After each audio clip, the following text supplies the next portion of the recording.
Legal dictation. 5 seconds. Comments. On M.K. Balan, hereinafter referred to as the deceased for short, who was an ex-MLA, was reported to be missing by his son after he went for his morning walk on 30/12/2001. On the basis of the complaint, law was set in motion. Inspector of Police took over the investigation on 12/1/2002 from in charge. It was, in fact, the in charge who initially conducted investigation. The in charge has spoken about information of the absconding person being given to the police control room and to all police stations by wireless. He has sent photograph of absconding person to be published in the daily newspapers. Inquiry was conducted in hospitals. He has examined a large number of witnesses.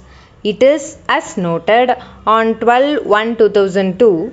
Further investigation was taken over by Inspector of Police, Deputy Superintendent of CBCID. The evidence of Inspector of Police would show that from 13/1/2002, the officer has examined several witnesses. According to the prosecution, the breakthrough came on the basis of information as per which the fifth accused came to be arrested.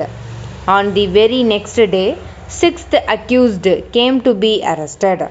Still, within the space of 24 hours, two other accused were also arrested. Accused first was arrested, then accused third.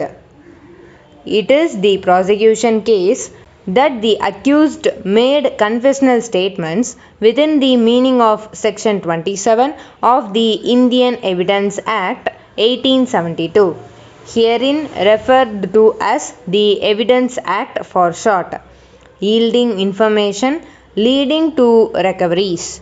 It is the case of the prosecution that the deceased had been abducted, though it is shown as kidnapped, taken and kept in a factory premises which belonged to Krishna, with whom both the sons had become partners.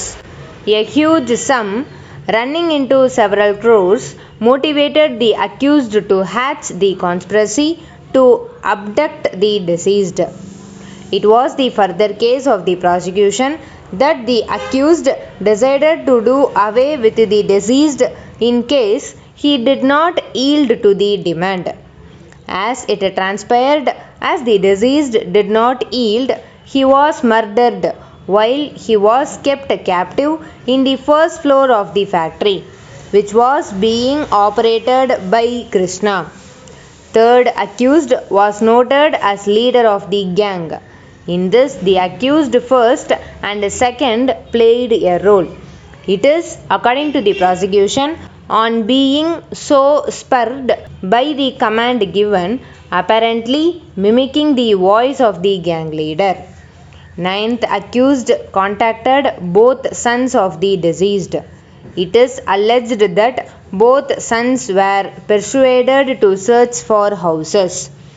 Not satisfied with many of the houses shown to third and ninth accused, they finally found favor with the factory premises, which is located in Kota. It is the further case of the prosecution that after he was murdered, the body of the deceased came to be cremated at the corporation cremation ground, and in order to accomplish the same, an employee working in a government hospital was roped in by accused to procure a false death certificate. Accordingly, hospital employee, it was alleged, approached a medical practitioner. The medical practitioner gives a death certificate wherein the name of a person is indicated in the certificate and allegedly residing at an address which the police on investigation found was not the abode of the person. In other words, the name of a non existing and a fictional person was used to concoct a death certificate, and under the cover of the same, the body of the deceased came to be cremated. On the basis of the charge sheet and after complying with the formalities, the trial court framed charges against the accused. The prosecution has sought to discharge its burden by examining 67 witnesses.